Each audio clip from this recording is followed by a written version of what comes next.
우리 한 번 더 인사할까요? 안녕하세요.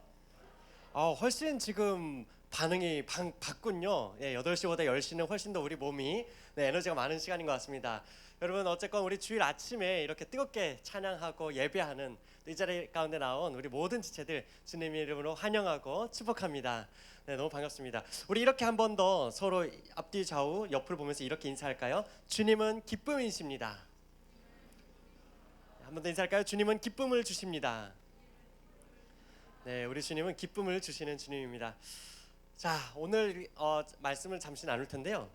여러분 코로나를 맞은 지 벌써 2년째가 거의 다 됐습니다. 그죠? 2년을 꽉 채워가고 있어요. 여러분 처음에 코로나가 한국 땅에 상륙했을 때 여러분 그때가 혹시 좀 기억이 나실까요? 그때는 와 이제 모든 게 다 멈춰버렸죠. 그래서 어떡하지? 이제 어떻게 하면 좋지? 그런 두려움이, 그런 막막함이 온 사회를 삼켰던 것 여러분 아마 기억하실 거예요. 그런데 이제 벌써 2년이 꽉 채워지고 이제 내년이면은 곧 몇 주 뒤면은 2022년도입니다. 그죠? 이 다가오는 새해를 놓고는 좀 많이 바뀐 것 같습니다. 아마 어떻게 하지? 에서 어떻게 바뀔까? 그리고 어떻게 해야 할까로 이제 그 질문들이 좀 전환이 되어가고 있는 것 같아요. 여러분 기업 아마존이라는 기업을 많이들 잘 아실 텐데요. 기업 아마존의 CEO인 제프 베조스라는 사람이 이렇게 말했다고 해요. 이 사람이 이제 많은 질문을 받는답니다.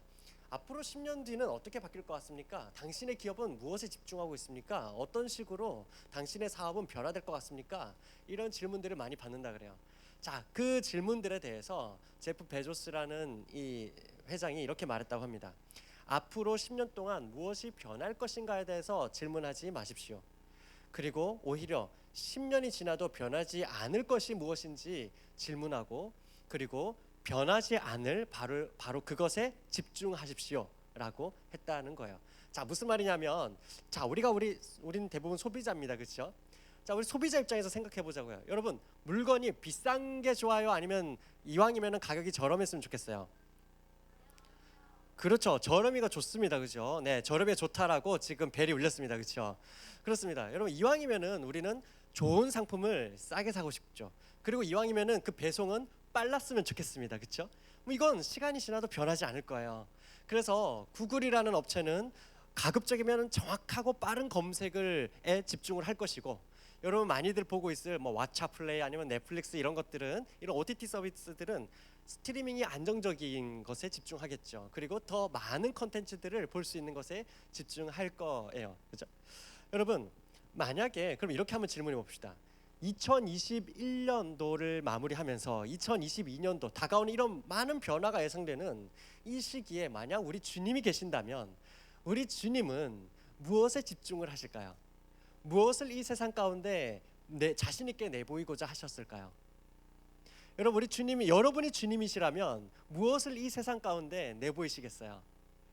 여러분 만약 이렇게 생각해 볼까요? 만약 주님이 2000년 전에 계셨던 그 주님이 오늘 이 시대에 계셨다면 여러분 어땠을까요? 많은 사람들에게 핫할까요? 그럴 것 같습니다. 그렇죠? 우리 주님은 그때나 지금이나 아마 주님은 계셨다면 뭐 방송국 난리 나겠죠. 유튜브 뭐 여기저기서 다 난리 날 겁니다. 그죠? 그러면 또 이렇게 생각해 볼까요? 그 주님의 모습이 여러 명으로 나타나신다면 또 어떨까요? 정말 전 세계가 난리 날 겁니다. 그죠? 여기저기서 막 예수님 봤다 와 장난 아니야. 네, 지금 제가 이단을 얘기하는 게 아니고요. 여러분 그렇기 때문에 예수님께서는 만약 이 시대에 계셨다라면 주님은 자신 있게 이걸 내미실 거예요. 따라해 볼까요? 제자. 갑자기 제자. 너무 예상된 답변인가요? 아니죠. 다시 한번 따라해 볼까요? 제자입니다. 여러분 성경은 예수님은 이 시대에도 분명히 제자를 내세울 것이다라고 말하고 있어요. 여러분 제자가 뭡니까? 국어 사전을 한번 찾아보면은 이렇게 되어 있습니다. 스승으로부터 가르침을 받은 사람 이렇게 되어 있습니다. 쉽게 말하면 학생과 교사 뭐 이런 개념이지요. 그런데 아주 흥미로운 게 있어요. 여러분 국어 사전을 보면 두 번째 의미가 보통 있습니다. 그죠? 그 두 번째 의미를 이렇게 설명하고 있습니다. 제자란 기독교에서 예수님의 가르침을 받아 그의 뒤를 따르는 사람. 기독교에서 예수님의 가르침을 받아 그의 뒤를 따르는 사람. 여러분, 이 정의는 기독교 사전을 검색한 게 아닙니다. 여러분, 이 정의는 무슨 기독교 백과사전 이런 게 아닙니다. 국어사전, 우리 모두가 세상 모든 사람들이 함께 보는 그 국어사전에서 제자라고 검색을 하면 단순히 학생과 교사뿐만 아니라 이 단어는 기독교 용어라는 거예요. 그리스도인들을 대표하는 아주 특징적인 단어라는 것을 우리는 생각할 수 있지요. 여러분, 그렇기 때문에 예수님께서는, 여러분, 이 당시 제자가 누굽니까? 예수님의 모습을 닮아가고 따라가는 그 사람들이 제자 아닙니까? 그러니까 여러분, 2000년 전에 주님께서는 제자들을 부르셨고, 그리고 오늘 이 순간에도 주님께서는 이 제자들을 통해서 일하시는 줄 믿습니다. 아멘. 자, 여러분, 이렇게 제자라고 하면은 여러분 계속해서 지금 여러분 표정이 말해주고 있어요. 굉장히 무거워, 그죠? 제자라는 단어만 들어도 내가 어떻게 감히 그 제자, 저 옆에 있는 저 친구는 예배하는 거 보니까 너무 뜨거워. 저 친구 제자 맞는 것 같고, 근데 내가 제자라고 하기에는 내가 좀 미안한 것 같아. 주님께 좀 미안해. 그런 부담이 있는 경우가 있을 거예요. 여러분, 아마 우리 지체들 가운데는 지난주 지난주 금요일 날 또 수능 성적표를 받아들면서 아마 여러 복잡한 마음을 안고 온 친구들도 있을 거예요. 그런데 사실 오늘 이 자리에는 우리 대학부에서 온 언니, 오빠, 형, 누나들도 여기 많이 있죠, 그죠? 근데 사실 학교에 먼저 입학하고 또 사회에 먼저 뛰어든 우리 대학부 선배, 우리 형, 언니, 누나, 오빠, 안 겹쳤죠? 형, 언니, 누나, 오빠들도 이런 동일한 부담감을 가져요. 아니, 내가 어떻게 제자답겠어? 취업을 준비하면서, 대학원을 준비하면서, 또 다른 시험들을 준비해 나가면서 그런 많은 부담감들을 안고 살아가요. 그런데 여러분, 우리가 한번 생각해 볼 필요가 있는 것 같습니다. 여러분, 우리는 자주 우리 스스로를 자꾸 증명해내려고 하는 그런 부담감 속에서 살아가고 있는 것 같아요. 제자라 그러면은 마치 내가 하나님께 얼마나 쓰임받을 수 있을 것인가, 그것에 대해서 내가 무엇을 이루었느냐, 그 성과나 결과를 가지고서 내가 하나님께 과연 쓰임받을 수 있는 사람인지 아닌지, 이것을 내가 직접 증명해내야 될 것만 같은 그런 부담감, 그런 압박감을 우리가 너무 많이 안고 살아가고 있지 않나요? 여러분, 하지만 절대로 성경이 말하는 제자는 그렇지 않습니다. 절대로 주님은 그렇게 제자들을 부르지 않으십니다. 성경을 가만히 살펴보면, 오늘 함께 읽은 그 본문을 보면요, 주님께서 부르신 그 제자들은 지극히 평범하게, 지극히 그 평범한 일상들을 살아갔던 그 사람들을 주님은 부르셨고, 그 사람들을 제자라고 부르셨다라는 거예요. 여러분, 이 시간 옆에 있는 친구 한번 바라보실까요? 바로 옆에 있는 친구. 네, 굉장히 평범합니다, 그죠? 평범하죠? 바라보세요. 평범합니다. 그래서 이렇게 얘기해 줍시다. 당신도, 너도 제자야. 야, 너도 제자야.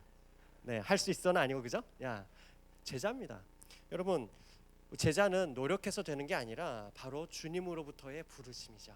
그래서 오늘 이 아침에 우리 첫 번째로 이거 한 가지 기억했으면 좋겠어요. 우리 모두는 제자로 부름 받았습니다.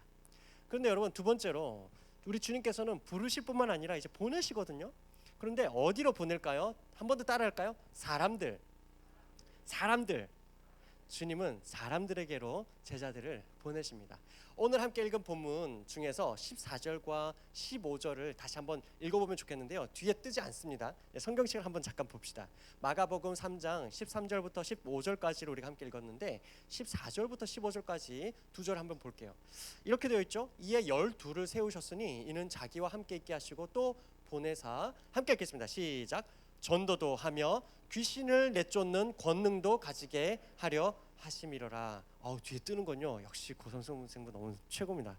자, 주님께서는 제자들을 보내시는데 어디로 보내십니까? 사람들에게로 보내십니다. 자, 여러분, 아마 우리 교회에 어릴 때부터 오래 다닌 친구들 혹은 우리 교사 선생님들은 이미 익숙하게 잘 아실 텐데요, 예수님께서 많은 사역을 했습니다, 그렇죠? 그런데 이거를 딱 세 단어로 좀 정리하면 이렇게 된다고 해요. 따라해볼까요? 가르치고, 전파하고, 고치시더라. 네, 가르치고, 전파하고, 고치신다라는 이 세 단어로 예수님의 모든 사역이 쫙 정리가 됩니다. 자, 그런데 지금 보세요. 예수님께서 제자들을 보내서 뭐 하라고 보내셨다고요? 전도하고 귀신을 내쫓게 하셨대요. 사람들을 고치시지요.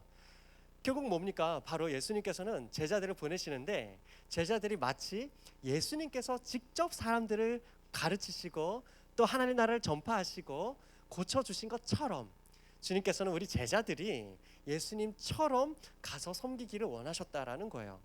그러니까 여러분, 우리가 기억해야 될 건 이거죠. 주님은 사람들에게로 제자들을 보내십니다.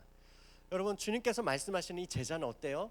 이런 맥락에서 보면 절대로 일주일에 한 번 모여서 함께 찬양하고 예배하고 그 다음에 조금 배운 것을 우리 마음에 담고 머리에 담고 거기 끝날 수가 없지요. 그럴 수가 없습니다.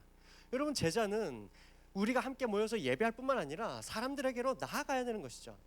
여러분, 제자는 학교나 학원에 가서 선생님에게 배운 무엇을 시험을 보거나 그래서 채점을 확인하거나 그런 게 결코 아닙니다. 제자들은 나아가는 사람들입니다. 여러분, 제자들은 사람들에게 나아가서 내가 만난 예수님을 전하고 내가 만난 예수님에 대해서 이야기 나누고 그리고 내가 아는 그 예수님께서 나에게 허락하신 또 우리에게 허락하신 그 말씀을 가지고서 슬퍼하면서 눈물 짓고 있는 그 친구를 싸매어주고 위로하고 격려하면서 그렇게 살리는 사람, 주님은 제자들을 살리는 사람으로 보내신다라는 거예요. 주님은 저와 여러분을 살리는 사람으로 보내십니다. 아멘. 오늘 이 순간도 저와 여러분을 살리는 사람으로 부르셨고 살리는 사람으로 보내시는 줄 믿습니다. 아멘. 아멘. 네. 여러분, 그렇기 때문에 우리는 아마 많은 고민들이 있을 거예요. 진로를 준비하면서, 그죠? 우리 대학부 형, 누나, 언니, 오빠들도 이 고민을 계속합니다. 내가 앞으로 무엇을 할까? 어떤 직업을 가질까? 어떤 공부를 계속 해나가야 될까? 이런 고민들을 계속해서 하고 있습니다. 여러분, 우리 친구들도 마찬가지 아닙니까? 우리 친구들도 초등학교 때부터 중학교, 고등학교를 거치면서 넌 장래희망이 뭐니? 넌 앞으로 무엇을 할 거니? 나는 앞으로 그래서 뭘 할까? 나 문과를 선택할까? 이과를 선택할까? 예체능을 선택할까? 혹은 아니면 조금 더 빨리 사회를 뛰어들까? 이런 고민들을 여러분 해왔을 거고 그러면서 지금 어쨌건 해야 되는 선택 속에서 지금 학과를 정하고 또 시험을 보고 또 혹은 이미 이제 벌써 그 사회 일자리로 이미 뛰어드는 친구들이 있을 거예요. 그런데 여러분, 이때 우리가 고민해야 될 기준이 있습니다. 뭡니까? 바로 주님께서 우리를 사람들에게로 보낸다라는 이 사실에 비춰볼 때 우리는 누구를 섬길 것인가? 섬김의 대상을 놓고 우리가 앞으로 나갈 것을 준비해 나가야 된다는 거예요. 내가 누구에게로 나갈 것인가? 내가 누구를 섬길 것인가? 그 다른 사람을 섬기기 위해서 내가 오늘 지금 필요한 준비는 무엇일까? 우리는 섬김의 대상을 고민을 해야 해요. 여러분, 오늘 본문을 보면요, 하나님께서 권능을 주신다 그러죠. 주님께서 권능을 주신답니다. 우리 모두가 권능을 갖기 원합니다. 그런데 주님께서 그 권능을 무엇을 위해서 주신대요? 전도하고 사람들을 고치고자 하는, 누군가를 살리고자 하는 그 현장에 나아갈 때 그것을 위해서 주님께서는 권능을 주신다라고 하잖아요. 그러니까 여러분, 우리가 진로를 설정할 때 앞으로 내가 무엇을 하면서 살아갈까 이것을 놓고 고민할 때 너무 내 성향, 내 기질만 갖고 고민하는 건 좀 부족한 것 같습니다. 그렇죠?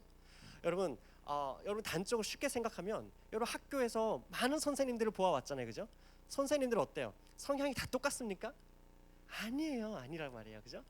여러분, 우리 대학부 교육자실에는 교육자님들이 지금 한 11분 정도가 계시는데 여러분 다 다릅니다. 여러분 ESTJ부터 해서 저 끝까지 다 있습니다. 네, 그래서 서로가 서로의 이 MBTI를 막 정해주기도 하고 달라요. 여러분, 같은 직업이라고 해서 같은 성향, 같은 기질이 다 있을 수는 없거든요. 그럴 수 없습니다. 여러분, 내가 누구를 섬길 것인가? 그 사람을 섬기기 위해서 나는 어떠한 준비가 필요할 것인가? 여기서부터 우리가 고민할 필요가 있습니다. 여러분, 우리는 기억합시다. 우리는 또 다른 누군가를 살리는 사람으로 보냄 받았습니다. 우리 옆에를 한번 바라볼까요? 옆에 친구 한번 보세요. 네, 살려야 될 친구인가요? 네, 옆에 친구를 보면서 이렇게 한번 다시 한번 격려합시다. 우리는 살리는 사람입니다. 네, 여러분, 이렇게 우리 모두는 주님께서는 우리를 제자로 부르셨고 그리고 그 제자는 사람들에게 나아가서 살리는 사람, 그 사람들이 제자예요. 자, 그런데 여러분, 우리 마지막으로 한 가지 더 기억합시다. 이 제자로서 살리는 사람으로 살아가는 그 현장은 나중에 먼 미래 언젠가 우리에게 닥치는 그런 게 아니라고 성경은 말합니다. 우리가 살리는 사람으로 살아가야 되는 그 현장은 먼 훗날 먼 미래 언젠가가 아니라 바로 지금, 바로 여기서부터라고 얘기해요. 바로 여기 어디입니까? 바로 공동체에서부터 시작된다라고 말해요. 여러분 오늘 우리 함께 읽은 본문은 15절까지였습니다. 그렇죠? 그런데 16절부터 19절까지를 잠깐 한번 볼래요?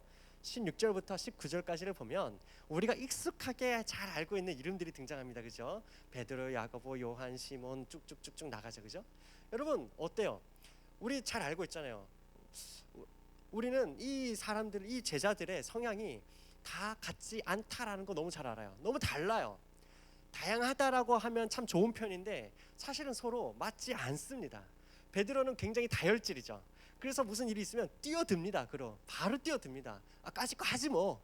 그런데 빌립이라든지 다른 친구들은 계산하는 친구들입니다. 그리고 안드레는 굉장히 또 배려심이 많습니다. 요한은 또 굉장히 살갑게 달라붙는 스타일입니다. 서로 너무 달라요. 너무 다르단 말이에요. 그리고 뿐만 아닙니다. 이분들이 갖고 있는 직업도 다릅니다. 여러분 이 중에는 이 당시 유대인들을 지배하고 있는 그 로마 정부에 빌붙어서 자기의 동족들을 착취하던 그 세리가 이 제자 중에 있습니다. 뿐만 아니라 여러분 이 제자들 중에서는 그 로마 정부를 대항해서 열심히 무력으로 항쟁하고 투쟁해야 된다고 하는 그런 독립투사도 있습니다.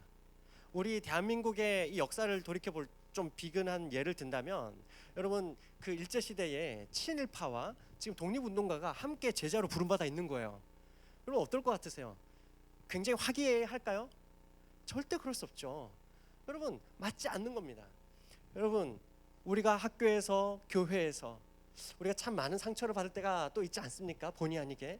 근데 그럴 때마다 우리가 대체로 무엇 때문에 상처를 받죠? 제가 고민이 잠깐 이렇게 돌아보니까 목사님 저는 성경 말씀이 잘 외워지지 않아서 너무 상처를 받았어요. 이런 사람은 제가 본 적이 없습니다. 목사님 뭐 저는 회사에서 일을 하는데 왜 저는 일을 더 많이 하지 않을까요? 막 이것 때문에 상처받았다고 하는 사람 없습니다. 여러분 우리는 다들 관계에서 상처를 받죠.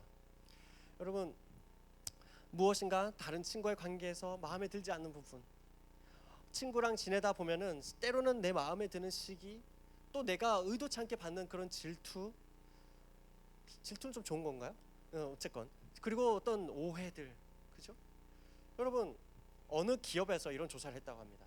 당신이 이 회사에 계속해서 일하고 있는데 당신이 계속해서 오랫동안 일하게 되는 그 중요한 이유가 무엇입니까? 그 답변의 1위가 바로 이거랍니다. 동료와 협업이 잘 되고 관계가 좋기 때문에. 여러분 아주 근소한 차이로 2위가 일에 만족하기 때문이라고 해요. 여러분 관계라는 거죠. 그리고 이 질문을 다시 연령별로 나누어 봤대요.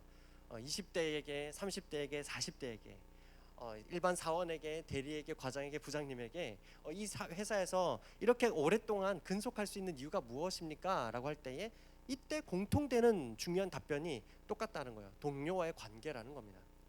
사랑하는 여러분, 우리가 살리는 사람으로 보냄받았습니다. 그죠? 그런데 누군가를 살리기 위한 이러한 사랑의 훈련은 어느 날 갑자기 훅 되지 않는다라는 거예요.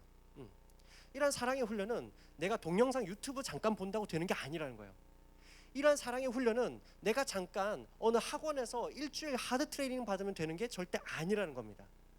여러분 이런 사랑의 훈련은, 이런 관계의 훈련은 부단히 훈련이 되어야 되는데 언제 가장 좋은 훈련이 되느냐 하면 바로 내 옆에 죽어도 사랑하기 힘든 친구가 내 옆에 있을 때, 그때 사랑이라는 것을 훈련할 수 있고 그때 사랑을 연습할 수 있고 그때 사랑의 근육이 키워져 간다라는 거예요. 그래서 여러분 주님께서는 우리를 사랑하는, 다른 사람을 살리는 사람으로 보내기 위해서 이 사랑의 훈련을 지금부터 할 수 있도록 주님께서는 우리를 교회로, 공동체로 불러주셨어요. 여러분 혹시 우리 중에서 목사님 그런데도요 저는 낯을 너무 많이 가려요. 목사님 이기호 목사님이죠. 저는 호불호가 있어요. 이렇게 말하는 친구들이 가끔 있어요. 예, 죄송합니다. 자, 호불호 가서 너무 강해요라고 하는 친구들이 있어요. 여러분, 그래서 저는 목사님 저 안 될 것 같아요. 라고 하는 친구들이 있습니다. 많아요. 맞아요, 여러분. 나랑 다른 사람이라고 함께 지내는 거 참 어려운 일입니다. 그죠? 참 어색한 일이에요. 그리고 여러분, 우리는 이미 학교에서나 학원에서 여러 가지 크고 작은 상처들을 안고 있단 말이죠. 친구들과 내가 특히 너무 믿었던 그 친구한테 받았던 그 상처. 그래서 지금도 그것만 생각하면 금방 눈물이 맺히고 그 마음에 아물지 않은 그 마음의 멍어리를 가지고 있는 그런 친구들이 있을 거예요. 너무 달라서 당황스러웠고 너무 슬퍼하기 전에 너무 당혹스러웠던 그 기억을 우리 지체들은 이미 갖고 있을 거예요. 그런데 여러분, 그것 때문에 목사님, 그럼 저는 제자로서, 살리는 사람으로서 그렇게 준비되어 갈 수 없지 않을까요? 하는 그런 지체들에게 주님께서 이렇게 말씀하십니다. 여러분, 교회 공동체와 다른 학교, 학원과 다른 것이 아주 중요한 다른 한 가지가 있습니다. 그게 뭐냐면 바로 우리 교회 공동체에는, 우리 공동체 안에는 우리 주님이 가운데 계시기 때문에 그렇죠. 아멘. 우리 주님께서 우리 주의 제자들의 공동체 안에 계십니다. 아멘. 우리 오늘 말씀을 보면은 13절에서 주님께서 제자들을 부르시는데 왜 부르셨냐면 보내기 이전에 무엇을 위해서 부르셨다고요? 바로 자기와 함께 있게 하고자 부르셨다라고 하십니다. 13절에서 제자들을 주님께서 부르셨습니다. 자기와 함께 있게 하고자 불렀어요. 그리고 14절에 보면은 주님께서 제자들을 세우셨다라고 말합니다. 그런데 여러분, 이 세우셨다라는 단어가 우리가 이제 번역이 된 것인데 그냥 읽으면은 임명하셨구나, 제자라고 이렇게 타이틀을 달아주셨구나 이렇게 생각할 수 있지만, 그러나 이 세우셨다라는 본래의 언어는 여러분 창세기에서 하나님께서 세상을 창조하셨다라고 하는 그 단어와 연결되는 단어입니다. 그러니까 무슨 말입니까? 보다 직접적으로 우리가 번역을 하면 예수님께서 제자들을 부르셨지만 또한 그 제자들을 만들고 계시고 만드신다라는 뜻입니다. 여러분, 우리 주님은 우리를 만들어 가십니다. 주님께서 우리를 부르셨고요, 우리가 세상 가운데 나아갈 수 있도록, 그래서 주님의 그 제자답게 살리는 사람으로 살아갈 수 있도록 우리 주님께서 지금 이 순간도 만들어 가시는 줄 믿습니다. 아멘. 아멘. 여러분, 이것을 주님께서는 성경을 통해서 약속하고 있습니다. 사랑하는 여러분, 이제 오늘 이 말씀을 좀 마무리하려고 그래요. 여러분, 지금 혼란함이 참 가득합니다. 그죠? 이 세상이 어떻게 될지, 이것이 위기인지 아니면 기회인지, 많은 세상이 지금 다가오는 이 코로나를 놓고 굉장히 불안해하고 있습니다. 그러면서도 많은 것들이 바뀔 거라고 말합니다. 사랑하는 여러분, 신음이 가득한 이 세상 가운데서도 분명한 것이 있어요. 여전히 이 교회는, 여전히 이 세상은 이 교회를 향해 여전히 기대하는 것이 있습니다. 그것은 바로 우리가 처음에 이야기 나눴던 것처럼 제자입니다. 제자다움을 이 세상은 교회를 향해서, 또 이 세상은 원하고 있습니다. 여러분, 우리 모두는 주님께 제자로 부름받았어요. 여러분, 우리 모두는 주님 가운데 살리는 자로 부름받았습니다. 여러분, 그리고 바로 주님께서는 이 공동체에서부터 살리는 자로 우리에게 사명을 맡기시고 준비시켜 나가십니다. 여러분, 오늘 우리 중에는 지난주부터 시작해서 여러분 이미 여러 마음의 부담을 안고 이 자리 가운데 참 쉽지 않게 나온 친구들도 있을 거예요.